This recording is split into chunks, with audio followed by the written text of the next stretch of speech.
சாங்கிய யோகத்திலிருந்து கர்மயோகம், கர்மயோகத்திலிருந்து பக்தி யோகம், பக்தி யோகத்திலிருந்து கர்ம யோகத்தை பிராப்தம் பெறுவார்கள். என்னுடைய விஸ்வரூப தரிசனத்தை பெறுவதே உண்மையான ஞானமாகும் அர்ஜுனா.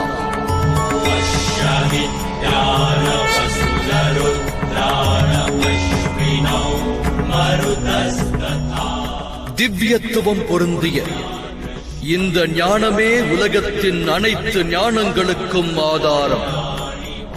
இந்த ஞானமே முக்தியை வழங்க வல்லது.